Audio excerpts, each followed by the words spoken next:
जातस्य ही ध्रुवो मृत्यु। गीता में भगवान श्री कृष्ण कहते हैं कि जिस व्यक्ति ने जन्म लिया है उसकी मृत्यु अवश्य ही होगी।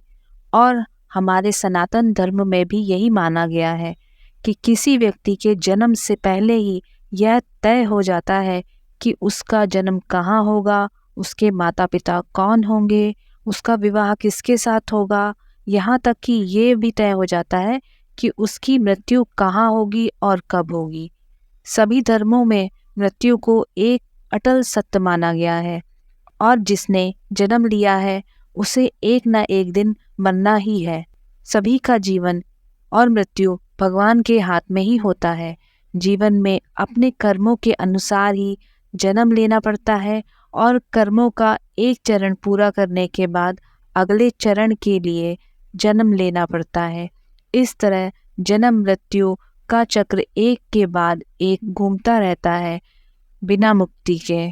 कहा जाता है हमारी पुरानी पीढ़ी के लोग जीवन में 100 दीपावली देख पाते थे, अर्थात 100 साल तक जी लेते थे। लेकिन आज के ज़माने में 60 या 70 साल का ही जीवन माना गया है और उसमें भी जो लोग अच्छे होते हैं वो भी इस दुनिया में जल्दी ही मृत्यु को प्राप्त कर लेते हैं। आपने लोगों को कहते सुना होगा कि भगवान अच्छे लोगों को जल्दी बुला लेते हैं, लेकिन क्या आपको पता है कि ऐसा क्यों होता है? क्यों दूसरों का भला करने वाले और अच्छे लोग बुरे और दुष्ट लोगों की तुलना में जल्दी मृत्यु को प्राप्त करते हैं? आपने लोगों को यह भी कहते हुए सुना होगा कि इस भले इंसान की इतनी जल्दी मौत क्यों आ गई और वह दुष्ट पापी अभी तक मरता नहीं है। क्या सच में ऐसा होता है? क्या इसका कोई कारण है? अनेक ग्रंथों में इसके बारे में बताया गया है। आपने सुना होगा कि जितनी चाबी भरी राम ने उतना चले खिलौना। हम वो खिलौना है जिसकी चाबी भगवान के हाथों में होती है और सभी उनकी इच्छा से ही होता है। हिंदू धर्म में मानता है कि भगवान हर अच्छे मनुष्य को किसी न किसी उद्देश्य के साथ ही इस मृत्यु लोक में भेजते हैं। जब वो उद्देश्य पूरे हो जाते हैं तब भगवान उन्हें वापस बुला लेते हैं, अर्थात अच्छे लोगों की मृत्यु भी अच्छे कर्मों पर ही निर्भर करती है। कलयुग के लक्षण में भी बताया गया है कि इस युग में पापी अधिक वर्ष तक जिएंगे और पुण्यात्मा जल्दी इस लोक को त्याग कर देंगे। इसके अलावा जो लोग ये कहते हैं कि मरने के बाद इंसान खाली हाथ जाता है, उन्हें यह जान लेना चाहिए कि 3 चीज़ें ऐसी हैं जो मरने के बाद भी उनके साथ जाती हैं। एक है संचित कर्म, दूसरा है स्मृति और तीसरी है जागृति। इसलिए आप अब किसी से ये मत कहना कि आप खाली हाथ आए थे और खाली हाथ जाएंगे। हमें कई बार लगता है कि कुछ भले लोग या हमारे परिजन जो भले थे, कभी किसी का बुरा नहीं किया, कभी किसी को सताया नहीं, फिर भी भगवान ने उनको इतनी जल्दी अपने पास क्यों बुला लिया? उन्हें तो अच्छे कर्मों के बदले जीना चाहिए था, तो भगवान ने ऐसा क्यों किया? आपने कई प्राचीन कथाओं में सुना होगा कि जब कोई ऋषि मुनि या भगवान किसी अप्सरा या देवता पर क्रोधित होते थे तो उसे सजा के तौर पर पृथ्वी लोक यानी मृत्यु लोक में जन्म लेने का श्राप देते थे। ये मृत्यु लोक दूसरे लोगों की तुलना में ऐसी भयानक और दुखदायक जगह होती थी जहाँ सजा के तौर पर देवताओं और अप्सराओं को भेजा जाता था। सजा मिलने पर वो देवता और अप्सरा कहते थे कि हे प्रभु, हमसे गलती हो गई है, हमें माफ़ करें, हमारी सजा को कम करें। यह मृत्यु लोक समस्त ब्रह्मांड में ना तो अच्छी जगह है और ना ही बुरी जगह है। आप इसे कर्म भूमि भी कह सकते हैं और कर्मों के हिसाब से ही आपको आगे की यात्रा तय करनी होती है।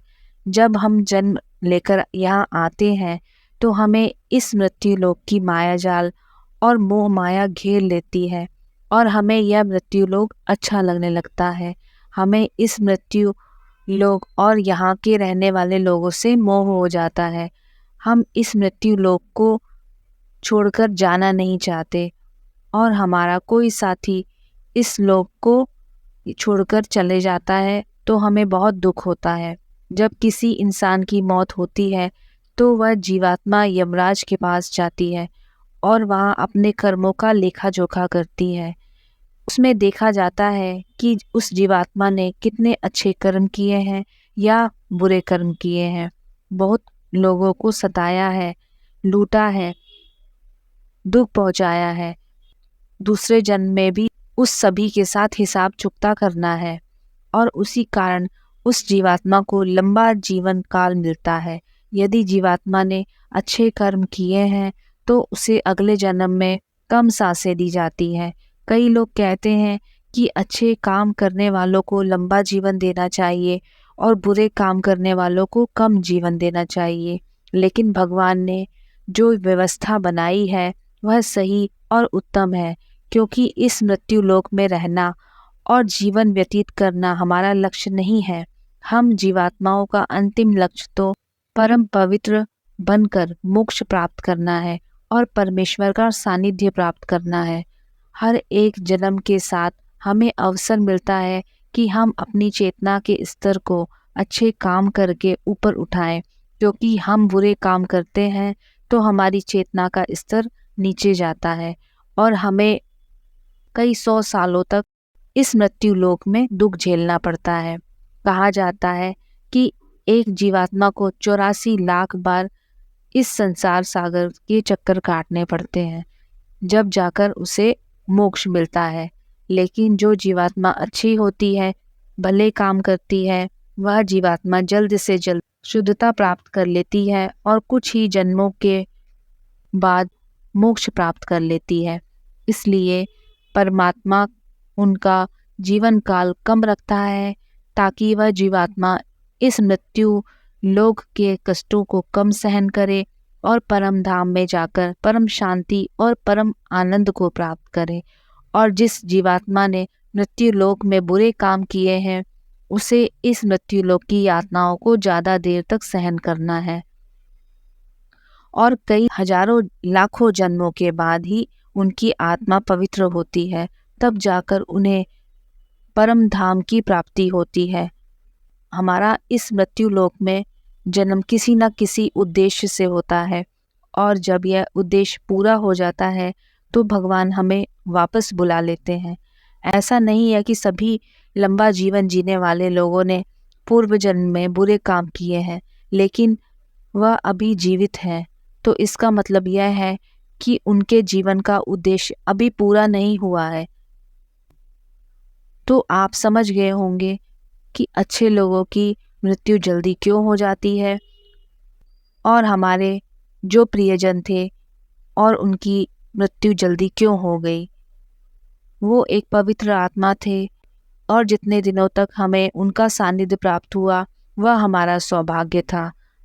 उनकी मृत्यु के बाद हमें प्रार्थना करनी चाहिए कि उनकी आत्मा जल्द से जल्द धाम को प्राप्त करे और परम शांति और परम आनंद को प्राप्त करे। यह जन्म मृत्यु का रहस्य कुछ ही गहरा होता है जिसे देवता लोग समझ पाते हैं। इसलिए अपने जीवन को सार्थक बनाने के लिए गलत आदतों को छोड़कर अच्छी आदत को अपनाएं, धर्म और तपस्या में मन लगाएं, क्योंकि ईश्वर सर्वशक्तिमान है और वही हमारा भला कर सकता है। आज की यह वीडियो आपको पसंद आई तो वीडियो को शेयर करें। इस वीडियो को अपने दोस्तों तक जरूर शेयर करें, क्योंकि ज्ञान और खुशियाँ बांटने से ही बढ़ती हैं और इस वीडियो के द्वारा हमारा उद्देश्य हमारे धर्म का प्रचार करना ही है। इसलिए यह वीडियो जरूर शेयर करें। मिलते हैं अगले वीडियो में, तब तक के लिए नमस्कार।